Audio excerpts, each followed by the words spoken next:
જય માતાજી અને જય શ્રી રામ મિત્રો. તો અમે સવી તળાજા પાસે ભૂંગર અને બે દી થાય સૌ તો કાંઈ મારો લોગે બનાવવાનો નથી અને ઇન્સ્ટાગ્રામમાં કાંઈ સ્ટોરી રીલ મૂકવાની હતી.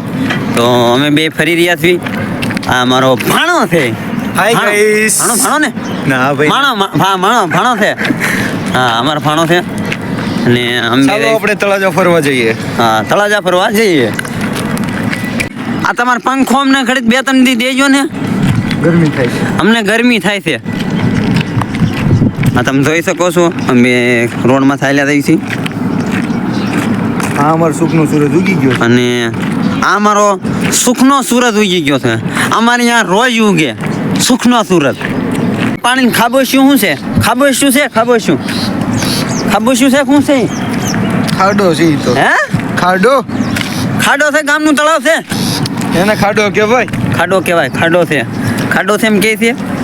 તો હવે ખાડે જ આવી છીએ અમે. ખાડે ને તો આ ગામનો ખાડો આવ્યો છે. મોટો જબર છે થોડો. આમ તળાવ જેવું લાગે ને આમ છે ખાડો. હા આમ તો તળાવ જેવું લાગે ને આમ ખાડો છે.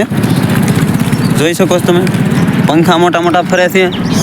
પછી આ ભોળાનાથનું મંદિર બને છે. આ ભોળાનાથનું મંદિર બને છે. કામ જારી છે. હે ભોળિયાનાથ. હે ભોળિયાનાથ. અને આ ગામનો ખાડો છે મોટો જબર. ગામનો ખાડો કહેવાય. મને તો પણ તળાવ જેવો લાગે પણ ગામ બધું ખાડો કે કેમ લાગે તમને? ખાડો કહેવાતું છે કે તળાવ કહેવાય? કોમેન્ટ કરજો જરાક કોમેન્ટ કરજો. તો હવે અમે તળાજા આલીને આવી છીએ. તો બધાને રામ રામ અને સીતારામ. બાય.